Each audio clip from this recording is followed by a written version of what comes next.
Before things fell apart, my life was simple. Some might say boring. I had a routine that felt secure and comfortable, with predictable days of work, home, and occasional outings. Marty and I had been together for years. Our marriage wasn't perfect, but it was familiar. We had our ups and downs, but we always found our way back to each other. I remember when the changes started, creeping in slowly like a fog. I began feeling restless, questioning if this was all life had to offer. The spark in our marriage faded, and I noticed things I hadn't before. Marty seemed distant, buried in work, and I felt more like a roommate than a wife. That emptiness began to gnaw at me. People often think my job is dull. As a CPA leading an audit team, I spend my days analyzing the finances of businesses and individuals. When the IRS investigates, we dive into their books, sometimes for weeks. While the work is usually straightforward, today's surprise wasn't from the audit, but from what I saw outside the window. For the past 3 weeks, my team and I have been auditing Landmass Development Group, which is under investigation for contract mismanagement and fraudulent invoicing. This is the second time the state has accused them, and I'm not sure we can save them this time. My team consists of 3 expert computer analysts, Red, Yin, and Jackie, who can find anything in the data. We also have 2 relentless accountants, Adriana and Mandy, who are thorough and won't tolerate any dishonesty. My job is to manage the client relationship and compile the final audit report. Landmass provided us with lavish offices, complete with city views and all the equipment we needed. My office, at one end of the 21st floor, belongs to a managing partner on leave. It's a grand, over-the-top space filled with dark wood, antique furniture, and even a stuffed marlin. It gave me a sense of how Landmass spent their money. During a break, I found myself staring out the window at the office building across the street, which houses Enterprise Research and Development, where my wife Cheryl works.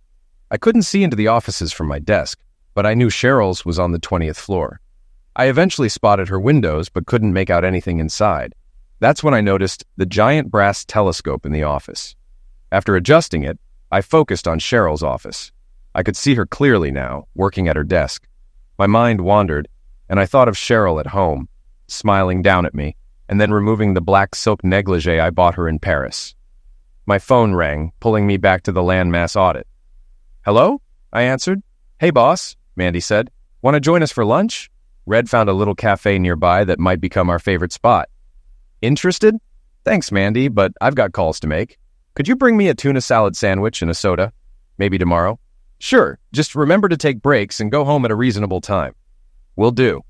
"Thanks, Mandy." After hanging up, I returned to the telescope. This time, I saw Cheryl wasn't alone. A man from her Christmas party, Brad, was leaning against her desk. I didn't like how much time he spent with her, but she brushed it off, saying he was a boss she had to impress to advance. I didn't think much of it. Until now. I watched as they talked, seemingly about work. But then he shut her office door and pulled a chair close to her. Cheryl put her feet, in stockings, on his knees, and he started massaging them. My heart raced. I thought I was the only one who did that for her, he continued, moving his hands up her legs. Cheryl's head leaned back in pleasure, and he massaged her calves, even spreading her knees apart. "What's going on?" I muttered. Cheryl seemed to enjoy every bit of it. Suddenly she jumped, said something to him, but he kept going. My heart pounded as I paced the room. I finally grabbed my phone and dialed her office. Cheryl answered sweetly, as if nothing was happening. "I just wanted to tell you I love you." I struggled to speak, my voice wavering. "That's so sweet. I love you too," Cheryl replied warmly. "Yeah, I was just thinking about you and can't wait to see you tonight," I added, trying to keep the conversation light. "I can't wait either, but I'm a little busy now. Can I call you after lunch?" she asked, her tone shifting to one of distraction. "Sure. Enjoy yourself. Bye." I forced myself to hang up, then watched as Cheryl flipped off her phone, while also flipping me off in her actions. She leaned back in her chair, climaxing in the arms of another man, all while I watched helplessly from across the street. My world shattered. The last thing I saw was Cheryl straightening her skirt and kissing him. I must have collapsed, because when I opened my eyes, Mandy was beside me, her face filled with concern. "Boss, what happened?" "Adriana's calling emergency," Mandy said, her voice urgent. "I don't know. I think I passed out," I muttered, still in a daze. "Just relax. The paramedics are on their way," Mandy reassured me, holding my hand. I closed my eyes, haunted by Cheryl's betrayal, and began to cry. Mandy stayed with me, offering silent comfort. but the tears wouldn't stop. Later, I heard voices as paramedics arrived. They checked my vitals, placed an oxygen mask on me, and began their procedures. "Hello, Mr. Hughes. Can you tell me what happened?" one of the firemen asked, his voice steady and professional. "I was just looking out the window and everything went black," I replied, trying to keep my voice even. "Have you been under stress? Your blood pressure is very high," the fireman noted. "Well, yes, no," I stammered, unsure of how to respond. "How do you feel now?" he pressed. "I'm okay," I lied. "I guess I should have started that blood pressure medication." "Sir, can you sit up? I'll take your pressure again." He helped me to the couch and took another reading. It was still high, but better. I insisted I didn't want to go to the hospital. "Do you think you'll be okay now?" the fireman asked, his tone cautious. "I'll be fine. I'll call my doctor." "Thanks for helping," I said, trying to sound convincing. After they left, I slumped on the couch with Mandy still holding my hand. I forced a smile. "Are you going to be okay?" Mandy asked softly, concern etched in her features. "I don't know. I think I'll take the rest of the day off," I replied, feeling utterly drained. "I don't think so." Adriana interjected firmly from her position by the window. "You're not going anywhere until you tell us the truth. We're your friends, Marty. Now spill." Red, Yin, and Jackie gathered around, all looking concerned. "Nothing happened. I just passed out," I insisted weakly. "Nonsense," Adriana shot back, pointing at the telescope by the window. "What did you see?" All the sadness and panic came rushing back, and I started to hyperventilate. "Marty, relax," Mandy whispered, trying to soothe me. "Whatever it is, we're here for you." "No, it won't be all right," I mumbled, my body trembling. Adriana joined Mandy on the couch, her arm around my shoulders, trying to comfort me. "Red, get some ice and water. Yin, put the in-conference sign on the door. Jackie, get some chairs. We're having a team meeting," Adriana instructed, taking control of the situation. Soon, we sat in a circle. Mandy and Adriana kept their arms around me as Mandy gave me ice water. Adriana gently turned my head to face her. "Okay, Marty, no more BS. What did you see?" I told them everything, leaving nothing out. At the end, I was too exhausted to cry, just staring at my hands, thinking about my ruined life. "What do you want to do, Marty?" Adriana asked softly. I loved Cheryl deeply and didn't want to lose her, but what I saw through that telescope changed everything. I needed to know the truth about our marriage. "Guys, I have a problem, but I don't want you involved," I said. "But Marty," Jackie interrupted, looking me in the eyes. "We're a team, and more than that, we're friends. We'll help you through this, short of liquidation, that is," Mandy added. "She's right, Marty. You might feel like you want to die, but as long as you have friends, there's hope. We'll be by your side. Just lead us like you always do." Silence filled the room as I thought. I needed to know the truth, everything Cheryl was hiding. Only then could I decide what to do. "I need to know," I finally said. "Everything. Who, how long, how many times, and why. Why did she do this? Is it something wrong with me?" "Don't blame yourself," Adriana said.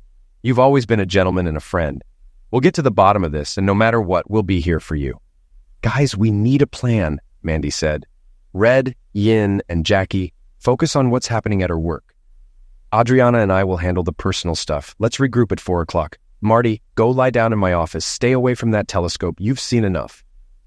I lay down on Mandy's couch, but all I could think about was Cheryl with that man. The image of her flipping off the phone, and me, burned in my mind. At 4 o'clock, Yin popped in and told me the team was meeting in my office. I've always liked Yin, quiet but wise beyond her years. She took my hand and walked me down the hall. Back in our seats, Adriana led the meeting, taking notes as we planned to uncover Cheryl's secrets. It felt strange to be plotting this, but I didn't say anything. I mostly listened while the team discussed the plan. When it was done, everyone went off to their tasks, like on any audit. My job was to pretend to work and hand over my credit card for supplies. "Marty, can you go home tonight?" Mandy asked. "I don't think I can face her," I muttered. "I'll stay here until she's asleep, then sneak in. I don't trust myself not to say something I'll regret." "Could you take a business trip?" she suggested. "Maybe. I need to think of an excuse to avoid her this weekend." "If you need a place to stay, you can use our guest room," she offered. I stared through the telescope at Cheryl's empty office, replaying the painful images in my mind. I left the office after 9 o'clock and drove home late, relieved that Cheryl was already asleep. I quietly got my clothes ready for the next day and showered without waking her. Then I slept in the guest room. I left before dawn, unable to face her, and arrived at the landmass office before anyone else. I made coffee but avoided the telescope. By 9 o'clock, I checked in on Yin, who was busy at her computer. She smiled at me but didn't say much.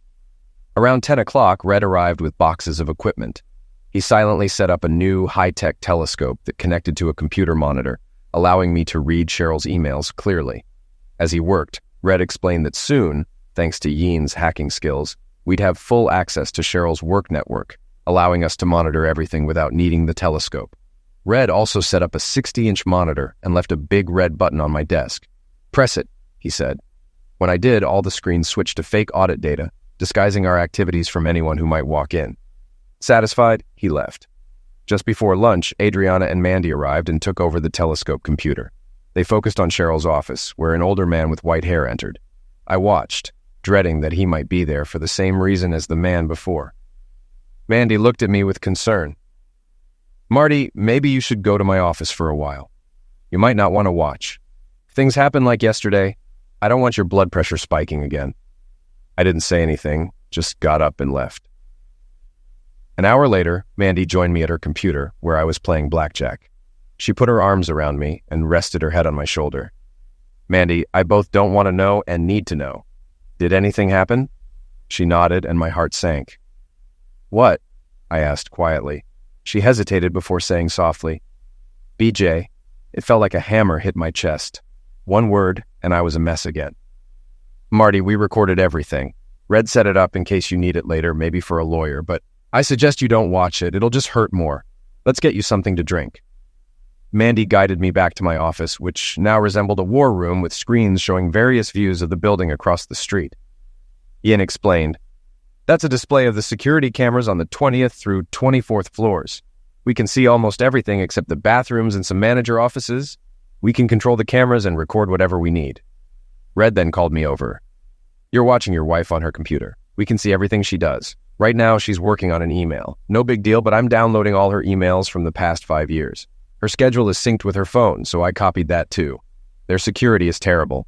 I sat down at my desk, feeling overwhelmed by everything that had happened. Then my phone rang. "Quiet, everyone," Red instructed the room. "Go on, boss." I answered the call, trying to steady my voice. "Hello?" "Hi, honey, it's me," Cheryl's voice came through. I quickly glanced at the monitor, seeing her sitting alone at her desk. "Hey, what's up?" I asked, attempting to sound casual. "You worked late last night, and I miss cuddling with you," Cheryl said with a hint of longing. "Are you going to be late again tonight?" I couldn't face the truth, so I lied. "Probably. This audit is tough, and I might have to help my dad with his plumbing this weekend." "Sorry." "Oh, I was hoping for some one-on-one time," Cheryl sighed. "I bought a new outfit, and I wanted you to be the first to see it. Maybe next weekend?" "Sounds nice. Let's plan something special then," I replied, trying to sound enthusiastic despite the heaviness in my chest. "Okay. Love you. Bye," Cheryl said, her voice softening. I couldn't bring myself to say "love you" back. I watched her hang up, noticing that this time she didn't flip off the phone. It struck me that it was because she wasn't with anyone else during the call. Just then, Jackie burst into the room, looking triumphant. "Someone bring up the second camera partition," she exclaimed, tossing me my keys.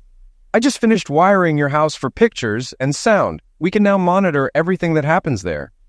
"Yeah, neat," I replied sadly, unable to share in her enthusiasm. Everyone spent the day working at their computers, likely splitting their time between monitoring Cheryl and the audit. I hoped they were still focusing on the audit. One by one, they said goodnight and left. Mandy was the last to go. "Marty, you should go out and eat," she said, standing in front of my desk.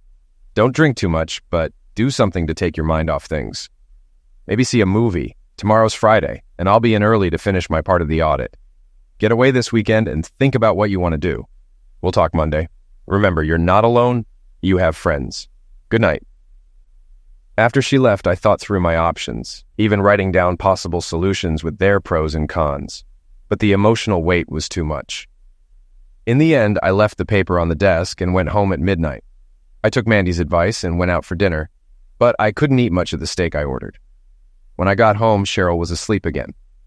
I quietly packed clothes for the weekend, showered, and slept in the guest room. I left before she woke up, avoiding her as best I could. At the office, I watched Cheryl arrive through the telescope. She had her usual coffee and bagel and reviewed her schedule.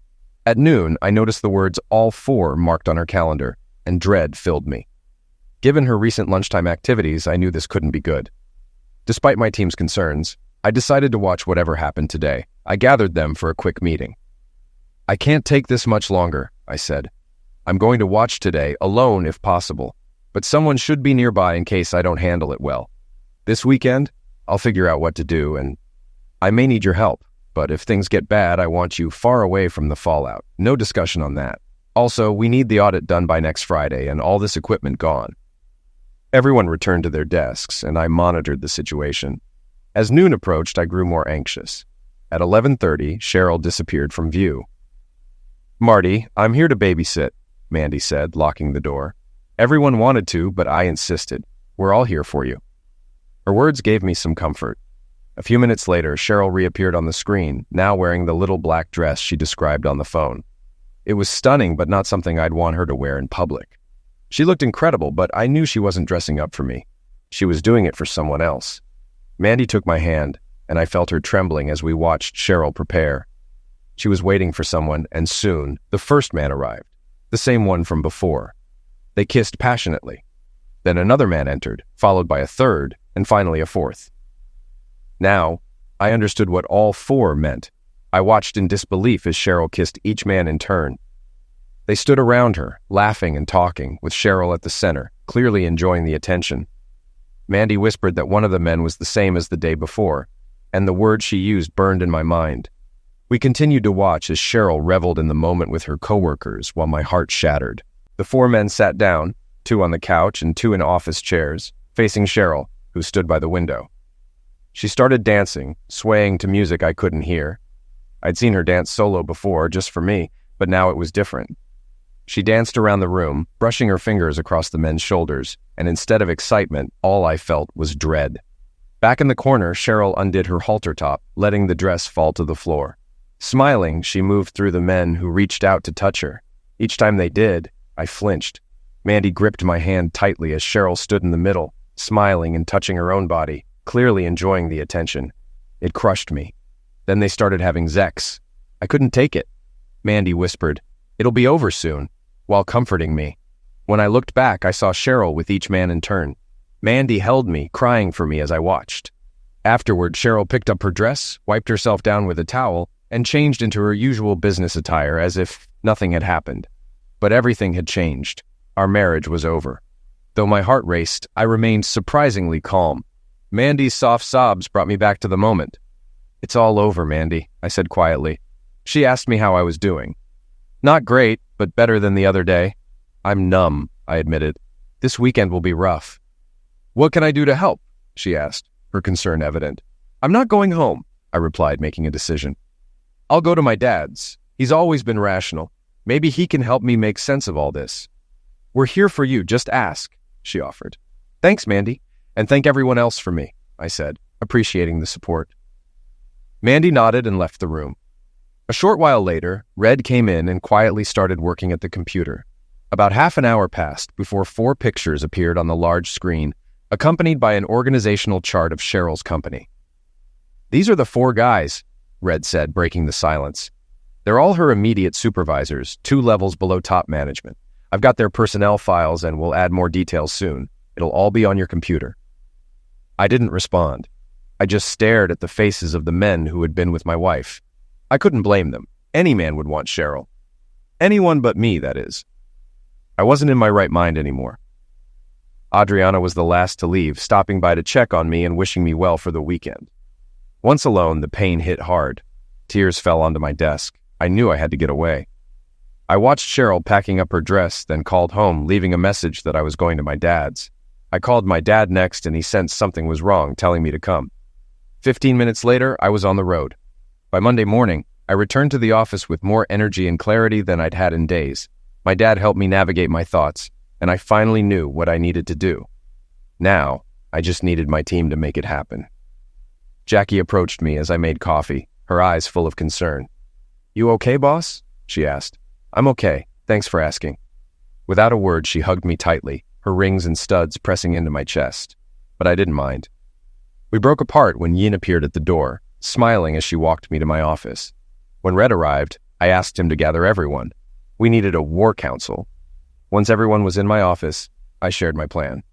Guys, I've made a decision with some help from my dad. I'm seeing a lawyer today to start the divorce. I'll have the papers served at Cheryl's office during lunch, hoping to catch her in one of her little trysts. Then I'll call her and tell her I've been watching everything. I'll give her a choice, me or her lovers. If she chooses me, she must do 3 things: file a sexual maltreatment suit against her supervisors, resign from her job, and explain why she did this. If she agrees, I'll pause the divorce and see if we can work things out, though I'm not sure we can. If she refuses, I'll email videos of her actions to everyone at her company and send the videos to the wives of her supervisors. I know it's vindictive, but I need them to feel some of my pain. Now I need all the spy equipment removed from here and my house. Pack up everything related to Cheryl separately for Adriana to hold. Red, can you help with the emails if it comes to that? Already done, boss. It'll be untraceable. Just press a button. Thanks, Red. Let's keep it simple. I hope I don't have to use it. Red then added, I found out more. Cheryl started this with her boss, Brad Paxton, after he mentioned a promotion. It looks like it began last October, and over time, other managers joined in, each getting a spot on her lunch schedule. She's not involved with anyone else, just these 4. I've copied everything to your computer. Also, she spent a quiet weekend at home. No activity with anyone else. Thanks, Red, I said, processing the information. I appreciate all of you for being there for me. They smiled at me, and I smiled back. Let's get busy. I want the landmass audit on my desk by 5 o'clock. I'm heading home this afternoon to get some things, so someone needs to keep an eye on Cheryl and call me if she leaves. Mandy and Adriana both spoke up at once. No, Mandy continued. You're staying in our guest room. I've already changed the sheets. Once you get what you need from your house, you'll stay with us. No arguments. I knew better than to argue. All right, I'll call when I'm done. The meeting ended, and everyone got to work. Red stayed at his computer setting up the email blast, while Yin and Jackie dismantled and packed up the equipment, leaving only the telescope and monitor for when things would escalate. Mandy and Adriana gathered the landmass paperwork, and it became clear we wouldn't be able to save landmass from their financial mess. I scheduled an appointment with a divorce attorney for that afternoon. At lunchtime, Adriana handed me my phone in Yin's office. I avoided the telescope monitor. I'd seen enough. Marty, call Cheryl. We need to see if she reacts the same way as last time, Adriana said. Reluctantly, I called her office. Cheryl answered, sounding out of breath. My mind filled with painful images. After we hung up, Adriana confirmed they got the video they needed. Monday and Tuesday nights, I stayed late at work to avoid Cheryl. Wednesday at 12:15 p.m., everything was set to unfold. I prepared the final report for landmass, but left it on my desk until I finished my personal matters. Red informed me he could remotely unlock Cheryl's office door using their building's electronic lock system. He was pleased with himself, smiling more than usual. Wednesday morning was quiet and tense. We had breakfast together and then returned to my office at landmass. At noon, Cheryl's lover Brad arrived. We watched as they talked and began their affair. I grew anxious, worried the process server might be late. Suddenly, the lovers panicked and scrambled to dress as a man in a suit entered the office. He handed Cheryl a large envelope and left. Cheryl sat down stunned, while Brad looked confused. When she opened the envelope, papers and photos spilled out. One photo showed her flipping off the phone, and another captured her in a compromising position with an older man. Cheryl rushed to the window, her face filled with terror as she looked toward our building, realizing she was caught. I called her office. She hesitated before answering with a trembling voice. Tell Brad to leave, I ordered. Cheryl collapsed in her chair before telling Brad to go. When he resisted, she shouted at him to leave, warning him that I knew everything. After Brad left, Cheryl turned to face the window. Cheryl, listen carefully, I said. You have one chance to fix this. First, quit your job. Second, file a sexual maltreatment lawsuit against your 4 lovers in Enterprise. Third, explain to me why you did this. You have 5 minutes to start with the first step. I heard her sobbing, and I hovered over the enter key, ready to send the videos to everyone at Enterprise if she didn't comply. I waited, giving her time to respond. The first words I heard on the phone were, "But Marty, I've got a lot invested in Enterprise. I'm going to be..." I pressed enter and hung up. "Okay, everyone," I said. "Let's pack up the rest of the equipment and head home. Take the rest of the day off. I have a meeting with Landmass at 2 to deliver the bad news. See you all back at the office tomorrow." I glanced at the telescope display and saw Cheryl screaming on her office window. Red mercifully turned off the monitor, but I couldn't stop staring at the blank screen. Before I could react, my entire team, my expert accountants, computer geeks, and closest friends, came over and embraced me, even Red. They understood what had just happened and shared in my sadness. In that moment, I felt more love and compassion than ever before. With them by my side, I knew I could get through anything. I let my emotions go and allowed the tears to fall. For the past year, my life has been a mess, and it's all my fault. I ruined my marriage, my career, and my sanity. There's no getting any of it back, but I'm determined to try.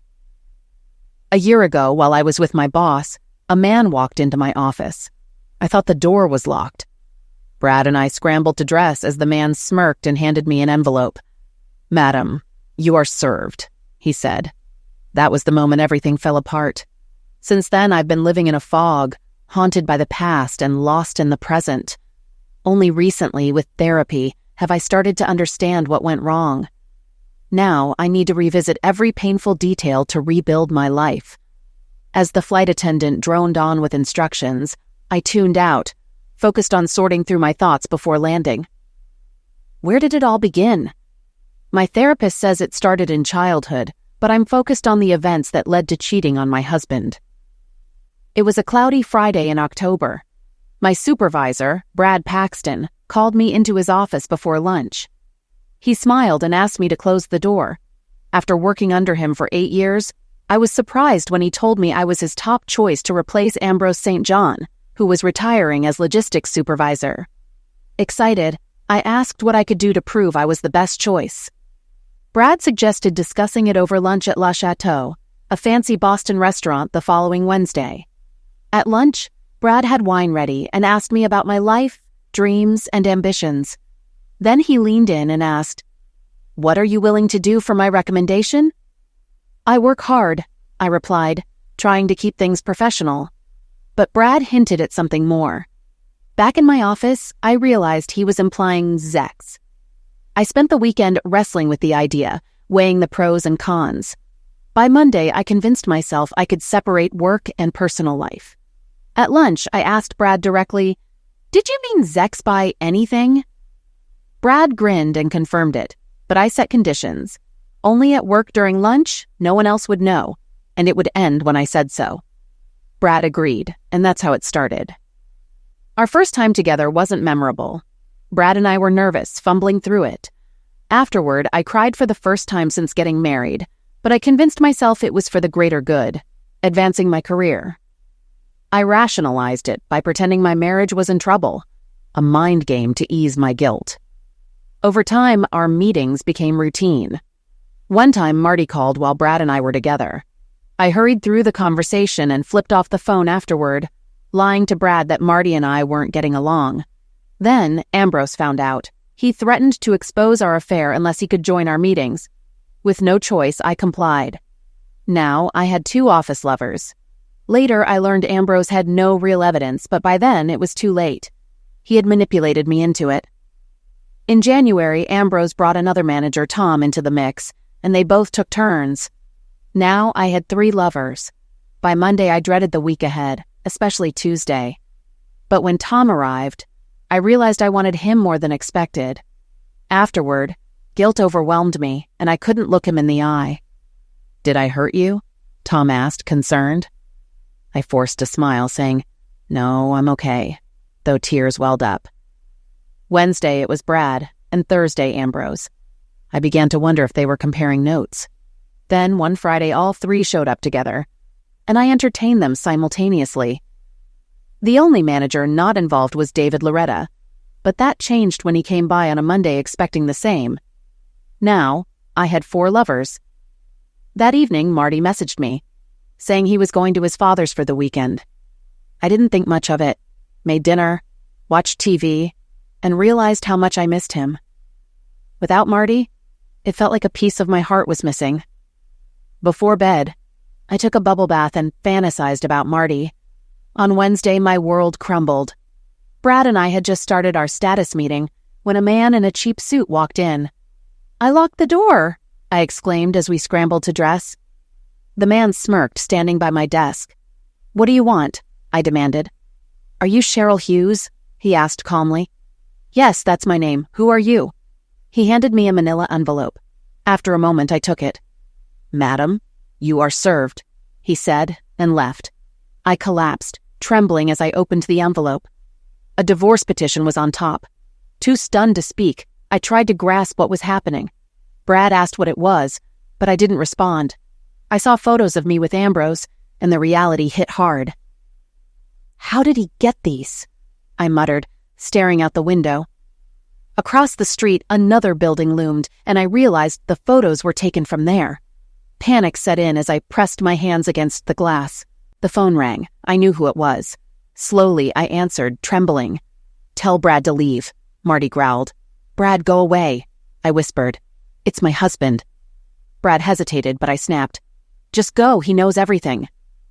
After Brad left, I waited for Marty to speak. "Cheryl," his voice was cold, "you have one chance to save everything. Understand?" "Yes," I sobbed. "Quit your job, file sexual maltreatment suits, and explain why. You have 5 minutes to start." I hesitated. "But Marty, I've invested so much in Enterprise. I'm about to be the first female manager." But the line was dead. Desperate, I screamed at the window, realizing I destroyed everything. Marty knew, and he was divorcing me. "What have I done?" I wailed. A knock interrupted my breakdown. Ambrose stood there, glaring, the whole office watching. "You filthy liar!" he spat before slapping me hard, knocking me down. Tom and Brad quickly dragged him out. A coworker sneered. "Now I'm sure to get the promotion." Everyone knew. All I understood was Marty was leaving me. I tried calling him repeatedly, but he never answered. Then I saw an email. Hoping it was Marty, I opened it. It was a video of me with Brad. Horrified, I watched as it ended with Porky Pig saying, "That's all, folks." I collapsed, sobbing. Security came in, giving me an hour to pack and my termination letter. Through tears, I packed my things, realizing 9 years of work at Enterprise vanished. I'd messed up, not just at work, but with Marty too. I rushed home, hoping to talk to Marty, but he was gone, leaving a note. "Cheryl, don't contact me. Call my lawyer. Sign the divorce papers and let's end this quickly. You've done enough damage. Marty." Devastated, I cried for days. The divorce papers cited irreconcilable differences instead of infidelity. A week after leaving Enterprise, a lawyer contacted me about a sexual maltreatment suit against the company. Somehow, he had all the evidence, and I suspected Marty was behind it. We settled for $100,000. Enterprise fired 3 managers, and Ambrose retired. Afterward, I called Marty's lawyer asking when we could talk. His response was cold. "Why did you flip off the phone?" I called again, but each time he asked the same question until I gave up. A month later, I called my cousin in Cincinnati. She invited me to move in with her. After a week of thinking, I signed the divorce papers, packed, and left most of my belongings for Marty. I left a note, asking him to call me, but he never did. In Cincinnati, I spiraled into depression and even attempted to end my life. My cousin found me and called paramedics. In the hospital, I started therapy, slowly coming to terms with my actions. I realized I didn't want to die. I wanted to live and maybe get Marty back. My therapist helped me create a plan to understand why I did what I did and rebuild my life, though he warned getting Marty back might not be possible. 4 months after leaving Boston, I received the final divorce papers. The settlement gave me $100,000, but no alimony or part of Marty's business. We agreed to sell the house and split the profits. After 2 months of therapy, I felt like I was still standing in the ruins of my old life. As I flew back to Boston, I replayed everything in my mind, knowing I'd made huge mistakes, but also recognizing how far I'd come in understanding them. I hoped Marty would listen to my story, though I knew it was unlikely. The plane ride felt endless. As we neared landing, I kept hoping for a different outcome, but knew I had to face reality. The captain announced our descent, waking me from a brief nap. I realized I'd been crying. A woman beside me handed me a tissue and gently said, "Whatever troubles we have, God watches over us. Just talk to him." As the plane landed, I reflected on everything again. I had hoped to find clarity, but nothing had changed. I'm a liar, a cheat, and I've ruined lives, all because I wanted to be important. Now, I'm nobody. My name is Cheryl Smith again after the divorce. Losing my married name hurt more than anything. I didn't want alimony, the condo, or savings. I just wanted Marty, but that wasn't possible. I rented a car and drove toward Waltham, where my old home was. The drive took 25 minutes, but once I arrived, I couldn't move. I sat in the car, too scared to face what I'd come all this way for. I rehearsed how to greet Marty, settling on, "Hi, Marty. I'm here to apologize. Can we talk?" I took a deep breath and approached the door. Everything looked the same, except the azaleas I'd planted were gone. I rang the doorbell and waited nervously. A tall man answered. "Yes?" he asked, puzzled. This wasn't Marty. "Where's Marty?" I blurted out, heart sinking. Another man, heavier and also in a robe, joined him. "Can we help you?" "I'm looking for Marty Hughes." "Mr. Hughes moved 6 months ago," the second man replied. "We moved in after the new year." I stood there speechless. Finally, I said, "I'm his wife. Well, I used to be. I came to talk." The men exchanged awkward looks. "We heard about you," one said, apologizing. They kindly offered to let me in for coffee, but I declined, asking if they knew Marty's new address. They didn't. I thanked them and walked back to my car, another tear falling. I drove off, unsure where to go. I ended up at a small restaurant Marty and I used to visit. As I drank coffee, I thought about finding Marty at his office. I hurriedly finished my coffee and headed downtown, feeling anxious as I passed my old workplace. The last time I was there was during the legal meetings for my sexual maltreatment case, a memory filled with pain and regret. I parked near Marty's office and entered the building. The security guard at the front desk gave me a look of mild recognition. "I don't think he's here," the guard said, "but you can check." Marty's office door was locked and the lights were off. The door now read Hughes and Associates instead of M. Hughes, CPA. I wondered what that meant. Back in the car, I debated my next move. I decided to contact one of Marty's employees, Mandy, who I still had as his emergency contact. I entered her address into the GPS and drove off, hoping she might help. When I arrived, a young girl in a soccer uniform answered the door and called for her mom.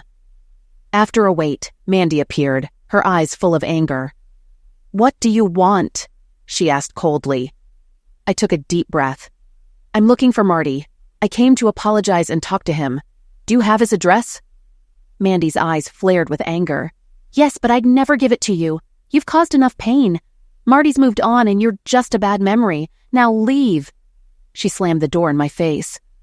All hope vanished as I drove away, sobbing uncontrollably. I had to pull into a fast food parking lot to calm down.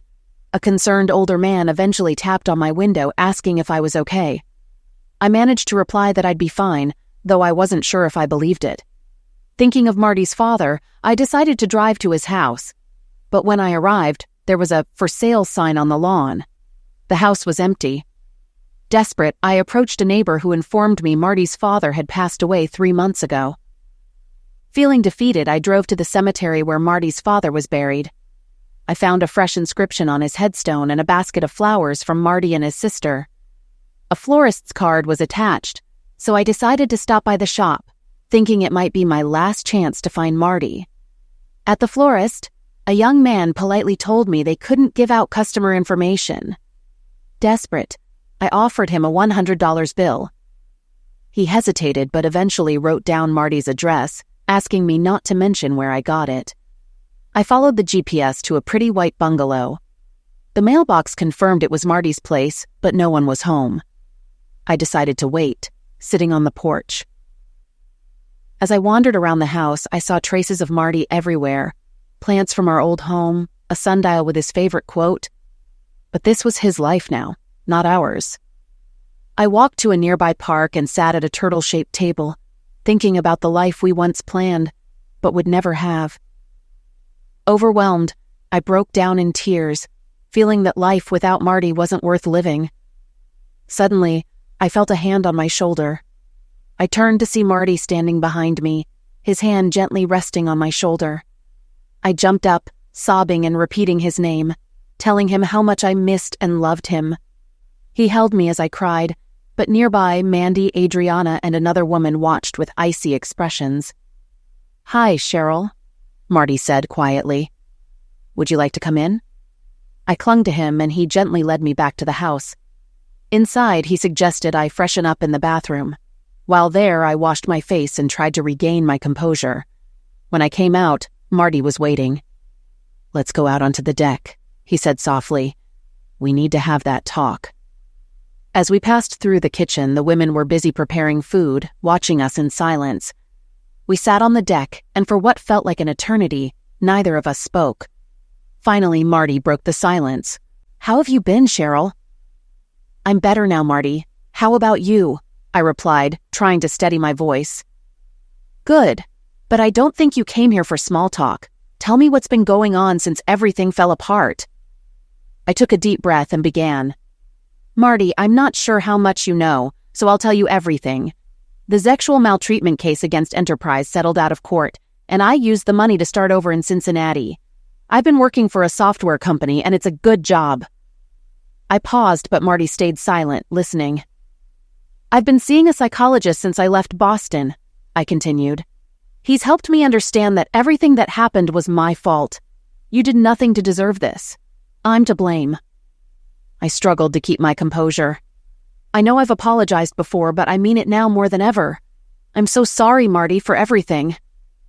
I fought back tears and pushed on. "I was a mess after you found out. I even tried to end my life once, but my therapist helped me realize it was a desperate act, not meant to hurt you further." Marty shook his head, his eyes filled with emotion. "My therapist helped me see that my low self-esteem led me to make terrible decisions. I thought sleeping with Brad would guarantee a promotion, but I later learned I was already recommended. It spiraled out of control and I made horrible choices." Marty shifted in his chair but didn't speak. "I'm not making excuses. I wasn't coerced, I did it willingly. And when you sent that email, I realized how deeply I'd hurt you. I would have accepted any punishment if you'd just listened to my apology." I paused, trying to gather my thoughts. I destroyed the lives of those men and their families, just like I destroyed ours, all because I wanted that job. I took a breath. "The lies I told you were hateful, and for that I'm deeply sorry. I hope you can someday trust me again, but I'll understand if you can't." I took a deep breath, trying to steady myself. "Before I start crying again, I need you to know something. The sex I had with those men meant nothing compared to one night in your arms. With them, it was just sex, but with you, it was love. 3 of them used me, 1 was kind, but none of it compared to being with you." Tears streamed down my face as I looked at Marty. "I never told them I loved them. I only said that to you, and I always meant it. The past year has been hell without you. I'll do anything to make things right. Whatever it takes, just let me back into your life. Please, Marty, I love you." I broke down, unable to continue. Marty sat quietly, giving me time to regain control. "I'm sorry," I whispered. I wasn't going to cry. "Marty, I'm sorry about your father. He was a great man, and I paid my respects at his grave.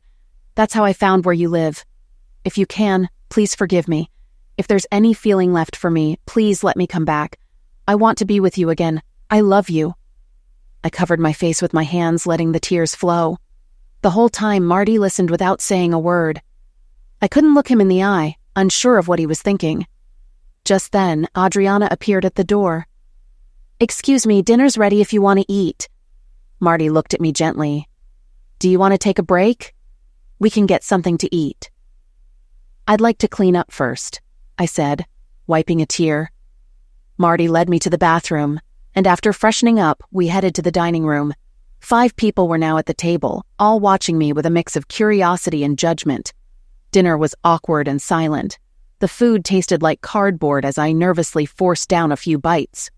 Marty sat across from me, his expression unreadable. After dinner, the tension returned. Mandy and Adriana cornered me by the fridge. Mandy glared at me. "I want you gone as soon as you're done. If you hurt him, I'll make sure you regret it." Adriana added, "If he sheds a tear because of you, I'll find you and make you pay. He's moved on, so leave him alone." The others stood by, watching. I felt trapped, but knew I had to stay for Marty. Marty returned, rescuing me. "Cheryl, let's finish our talk outside," he said calmly. I followed him, relieved to escape the hostility. We sat back on the deck. "Cheryl, I appreciate your honesty today," Marty began. "I sense a change in you, but I need an honest answer to a question. Then we can talk about us." I braced myself, knowing it would be tough. "Okay," I whispered. Marty looked directly at me. "Why did you give me the finger after our call when you were with those guys?" I knew this question was coming. "Marty, I've done a lot of stupid things, but that was the worst. I convinced myself, and the man I was with, that you were a bad husband to justify my actions. It was all a lie. I'm sorry you ever saw it." Marty nodded slowly. "I believe you're being honest. But that act of disrespect hurt more than anything else. It made getting past what you did impossible." His words crushed me. "Is that why you wouldn't talk to me?" I asked softly. "Partly," Marty admitted. "I was so angry. I didn't want to hurt either of us more. It took my friends a long time to get me to this point." We both took a moment to breathe. "Okay, Cheryl," Marty said finally. "I'll give you the short version of my life over the last year." I listened closely as he began to share his side of the story. When I hit send on those emails with the videos of you and your lovers, I was furious, angrier than I'd ever been. I felt like I could eliminate someone, even you, he said bluntly. On the outside, I seemed calm, but inside I was a volcano. I wanted to hurt you, to destroy everything you cared about, including me. He paused, looking down at his hands. I wanted you to feel the same pain I did. Sending those emails to your supervisor's wives was my way of getting back at the men who took you from me and helped ruin our marriage. I blamed you, but I blamed them too. Everyone paid for it, including me. Marty sighed. After that, I got threatening calls and emails, some from your co-workers and friends of those men. I tried apologizing to their wives, but they were too hurt to listen. One even spit in my face. Still, they used the footage in their divorce cases. He looked at me, pain in his eyes. I stayed at my dad's for a while, trying to get my head straight. He helped me calm down, but eventually I had to deal with things on my own. By the time I got back, you were gone. I didn't try to find you or call. I was glad you were gone, even though it left a huge hole in me. His voice softened. I cried for days until my friends staged an intervention.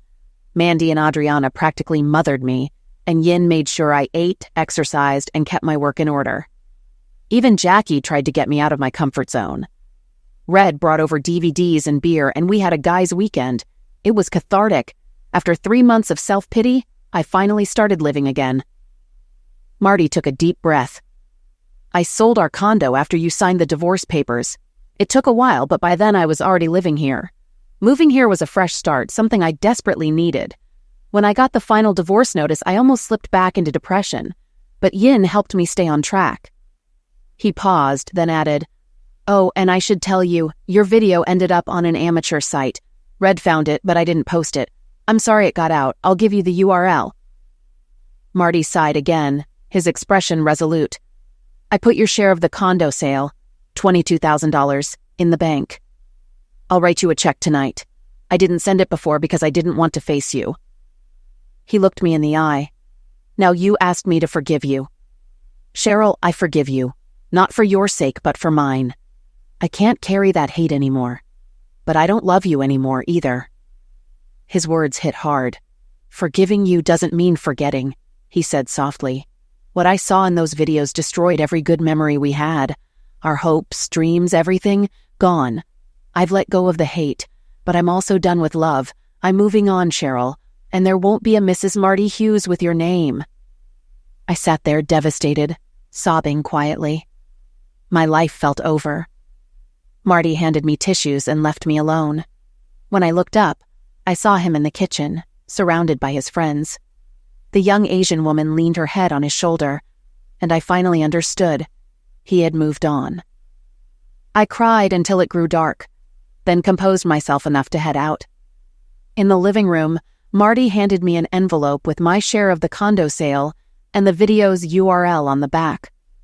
Just like that, it was over. My hopes of getting him back were gone, along with the last bit of my self-respect. I had to start over, without him. Marty walked me to my car.